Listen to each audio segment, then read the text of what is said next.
이게 박 전 대통령 같은 경우 정말 주변에 사람이 최순실마저도 믿을 사람이 아니었다는 생각이 어제 들더라고요. 어떤 의미에서요?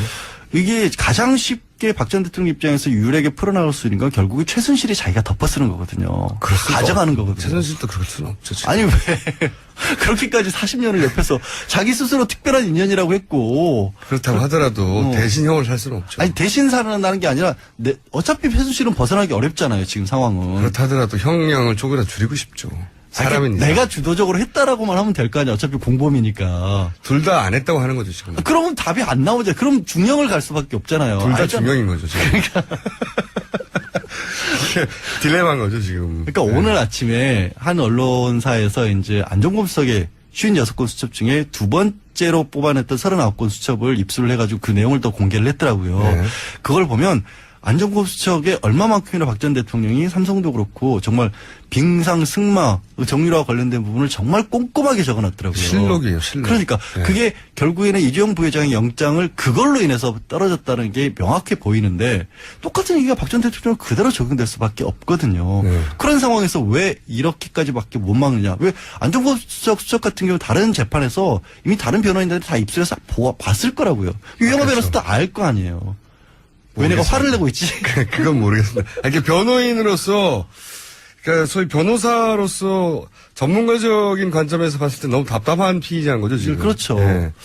그래서 돌파구가 뭐 있을까? 지금까지는 제가 보기에는 없어요. 이렇게 해가지고는 어떻게 합니까? 그냥 제가 보기에는 검찰이 너무너무 유리한 상황이에요. 검찰이 기소한다고 반드시 죄가 되는 건 아니라는 말이죠. 그렇죠. 다퉈야 되는데 이렇게 전면 부인하면 사법부에서 검찰이 기소한 것에 대한 친밀성을 더욱 확고하게 만들어준단 말이죠. 이게. 다른 걸로 다투는 게 없으니까. 그러니까 네. 반대 증거가 나오는 것도 아니고 반대 법리가 나오는 것도 아니고. 주장밖에 없잖아요, 주장. 최순실이 나오는 게 그거죠. 서로 이제 공모를 했다라고 하는데 우리가 짰다는 증거를 대봐라. 이런 식으로 나오고 있거든요. 그래서 재판에서 박근혜 전 대통령도 증인으로 불러달라. 이런 얘기를 하고 있는데 그 짰다라는 게 누가 서로 나와서 안 짰다고 말하는 걸. 그러니까. 그게 증거가 되나요? 그게 말이 안 되는 얘기인데 그런 거밖에 안 나오고 있다는 거예요. 너무 답답해요. 그러니까 상황 인식을 못 하고 있다는 거고. 네. 아니 근데 이렇게 말을 다 하는 분이 책을 왜 써요? 나 진짜. 하루 종일 온종일 여기저기 방송 나가서 하고 싶은 말 다 하고 하는 사람이 어떻게 책을 쓸 게 남았나요 아직도? 작가로서의 활동 영역은 그렇게 달라요. 말하고 싶은 게 많아요? 영역이 다르다고요. 이번 책은 어떤 영역입니까? 아니, 책 대상이. 아동 아니 제목 말고. 제목 말고 네. 동화책이에요. 동화책. 동화책? 동화 작가예요. 정신세계에는 맞겠군요. 본인의 정신세계에는. 아니 동화책을. 순수하니까. 거의 이제 어른이 있는 동화책입니까? 아니면 진짜 어린이를. 진짜 어린이를 대상으로 하는. 어린이들을 위해서.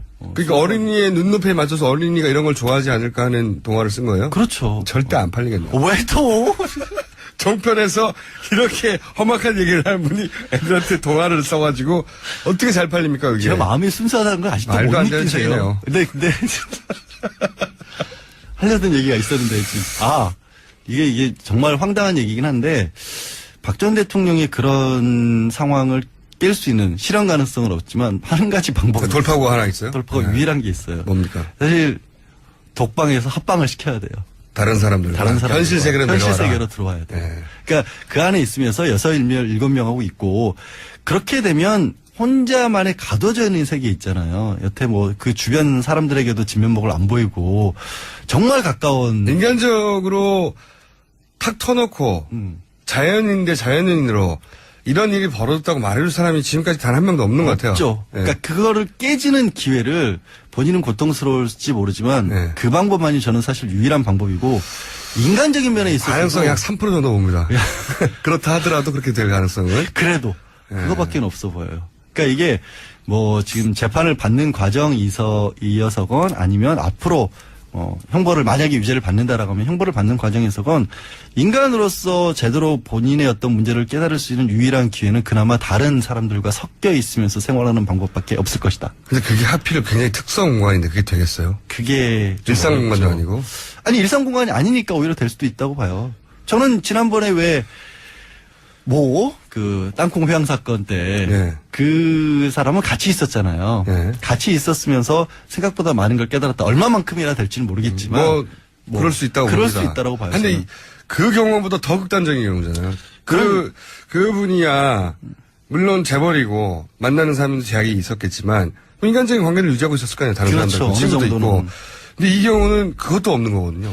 그게 참 안타까운 자연인으로서는 굉장히 기구한 삶이고, 그리고 비정상적인 삶이죠, 사실. 이게 바뀌어야 되는데 변호인단에 할 일이 없어요. 이렇게 안 바뀌면. 지금 상황에서는 어느 정도 받아들일 부분이 나와야 우리가 뭐를 다투겠다, 뭐는 인정하자 이렇게 가는데 태도가 안 바뀐다는 변호사 거예요. 업계에서의 그 중평은 어떻습니까? 그러니까 이런 상황, 이런 상황에서 섭외가 들어왔을 때. 섭외가 들어왔을 때, 네. 그러니까 말씀드린 것처럼 바뀌어야 우리도 작전을 짜볼 수가 있는데 이 지금의 태도를 그대로 유지하는 상태에서는 의미가 없다 들어가는 게. 뭐 할 게 없잖아요. 할 수 있는 게 없잖아요. 다 부인하고 있는데. 그러니까 다 부인하면 뻔하거든요, 결과는. 굉장히 안 좋죠. 사실 네. 가장 큰 부분이 뇌물죄 같은 경우는 법리가 복잡하기 때문에 어떻게든지 한번 싸울 만하다라는 생각을 가질 분이 나타날 법도 하거든요. 그리고 네. 이게 뭐 좋다 나쁘다를 떠나서 변호사로서는 어마어마한 일이긴 해요. 전직 그렇죠. 대통령을 변호를 한다는 이렇게 큰 사건에서 그렇죠. 법리적으로 어디서 다툴 것인가. 그러니까 박근혜 전 대통령에 대한 정치적 지지 여부나 호불호를 다 떠나서 예전에 그 대우가 청산되는 과정에서 세계적인 회계 회사들이 네. 그 경험을 쌓으려고 뭐 돈 안 받고도 하겠다고 많이 덤볐었거든요. 그런 일을 그것처럼 해볼 수 있는 경우가 없으니까. 그렇죠. 그것처럼 이렇게 큰 사건에서 변호인 입장에서는 법리적으로 어떻게 방어할 것인가를 구상해 볼 수 있죠. 겪는 것 자체가 큰 경험인데 문제는 그 기회를 아예 안 주는 게 저는 이제 서영희 변호사가 직접적으로 맞는다기보다 일단 옳게고 여성이고 하기 때문에 특별 접견을 하게 되면 하루 종일 만날 수가 있잖아요. 게다가 그래서 여러 이제 가지 얘기 들을 수 여성 있고. 변호인이고 가족이어서 하지 다른 사람한테는 못했던 얘기를 할 수 있잖아요. 그렇죠. 그런 것들을 네. 기대를 해서 서영희 변호사가 들어가면 이게 신호탄이 될 수 있다라고 생각을 했는데 접견도 못한 것 같아요. 만나지도 못한 것 같아서 지금 한 20분 내외 정도만 구치소 안에 들어갔다 나온 유영아 변호사 외에는 안 만난다잖아요. 유영아 변호사하고 윤전치 행정관 두 사람을 그분은 이렇게 변호사가 찍어서 아니니까. 변호사도 아닌데 하여튼 네. 오빠라지를 시키고 있다고 하니까 그 부분이 전략의 변화가 전혀 없다. 검찰로서 굉장히 답답한 상황일 것이다라고 보이고요. 어제 수사 같은 경우는 뭐 다들 언론에도 많이 나왔지만 뭐 수사실을 따로 만들어가지고 원래 직원들이 사용하던 공간을 개조를 해서 식상만 있으면 되니까 식사하고 노트북만 있으면 되니까. 네.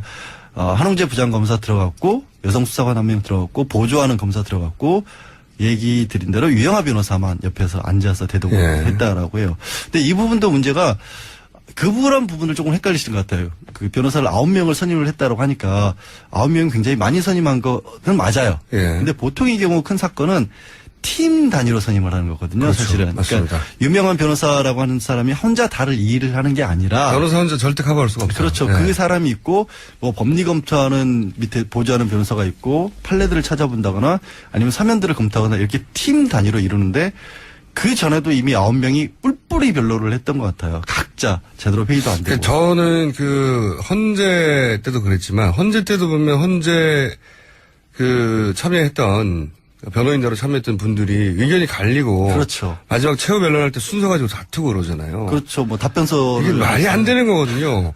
변호인단과 함께 일해본 적이 있는 피의자라면 피의자라면 예. 전문 피의자로서 제가 지난 몇 년간 6년 가까이 이게 얼마나 중요한 일인지 그러니까요. 알고 6년 있잖아요. 7년 가까이 피의자를 계속 이명박 대통령 박근혜 대통령 하에서 해본 저로서는 도저히 말이 안 되는 상황이다. 한 사람이 진두지휘를 하는 분이 딱 있고 그 밑에서 눈에 보이지 않지만 선임이 대선인구가 있고 움직이는 그런 경우죠. 선임이 있고 변호인단이 어떤 사안을 놓고 왜냐하면 변호인들마다 이런 각도에서 이걸 변호해야 된다. 다 의견이 다르니까요. 그렇죠. 그래서 일종의 집단지성을 이루어야 하는 게 큰 사건에서의 기본인데 그 기본이 안 돼 있다. 그러면서 역할을 분담하죠. 자, 좋다 그러면 선임이 당신은 이쪽 맞고 너는 이쪽 맞고 그러면서 쭉 갈라서 그럼 일사불란해야 되고 의견이 통일되고 한 방향으로 변호하지 않으면 안 되거든요. 당연하죠. 너무 당연한 건데 너무너무 당연한 건데 부분이 이루어지지 않고 있다. 그래서 결국에는 부인하는 쪽만 나오고 있기 때문에 이제는 사실 검찰이 역할이 좀 바뀐 것 같아요. 바뀌어야 할 것 같아요. 뭐냐면 그때도 말씀드렸죠. 변호사 가장 큰 업무가 당신이 지금 겪고 있는 사건이 이렇게 쉬운 게 아니다. 내지는 이 부분이 실제로 법적으로 문제가 된다. 이런 것들을 변호사가 먼저 납득을 시키고 아니 변호사가 납득을 못 시키고 있으니까 검찰이 납득시켜야 돼요. 그러니까 검찰이 납득을 시켜야 돼요. 검찰이 원래 그래서- 변호인단이 하는 일인데. 원래 변호인단이 해야 되는데 검찰이 납득을 시키고 공감을 하고 소통을 검찰이 박 전 대통령하고 해서 상황을 빨리 정리를 하지 않으면 이 부분이 굉장히 어려워질 수도 있어요. 이게 박 전 대통령 같은 경우 정말 주변에 사람이 최순실마저도 믿을 사람이 아니었다라는 생각이 어제 들더라고요. 어떤 의미에서요? 이게 가장 쉽게 박 전 대통령 입장에서 유일하게 풀어나갈 수 있는 건 결국에 최순실이 자기가 덮어쓰는 거거든요. 가져가는 거거든요. 최순실도 그렇게